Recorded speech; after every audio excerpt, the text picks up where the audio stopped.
Hello, folks. I am Ken Briota, Editorial Director for IoTEvolutionWorld.com, and I'm here at the exhibit hall for IoT Evolution Expo. We are talking about the hottest, latest, and greatest technology in the IoT, all the stuff and strategy that you really need to know about. I'm here with Craig Macy of Onstream, and we're going to talk a little bit about what's getting you excited, and I'm hoping it has to do with ping pong. It has a lot to do with ping pong.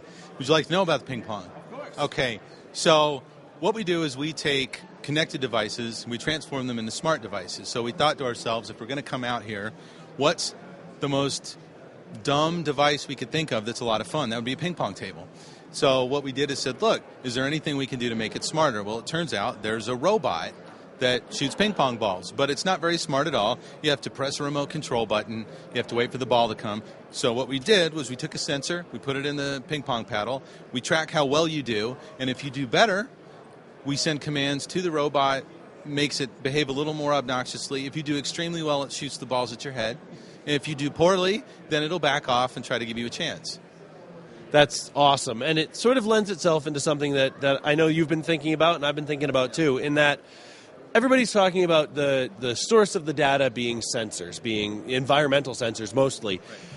But those aren't particularly smart. They're just, sponges absorbing. And if we're going to talk about smart devices, we need to talk about command and control function. Can you talk a little bit about what the difference is and how you make one into the other? Yeah, so rather than just one directional data that goes straight up to some database somewhere and then you pull it out and analyze it, you create actionable intelligence, somebody reads it on a dashboard and then goes and does something. The idea of a smart device is really making it smart without the human interaction. And so traditionally what you had to do was you had to code something on the embedded device, which is kind of a lot of work for someone that's trying to, add features and enrich their product. So what we did is we built a framework. It can run on a base station, it can run in the cloud, and it effectively sort of activates the brain of the device. And so it sees the streaming data that comes out, it looks at it as it goes by, and determines what commands it ought to send back to the device to make it improve its performance, change its behavior, become future-proof, create new revenue streams, any of that, without having to go back to the device. So not to get all buzzworthy, but intelligence out at the edge, right?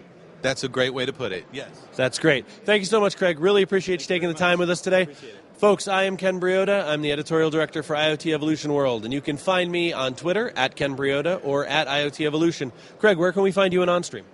You can find us at onstream.io. All right, that's great. Thank you so much. Folks, I'll catch you next time.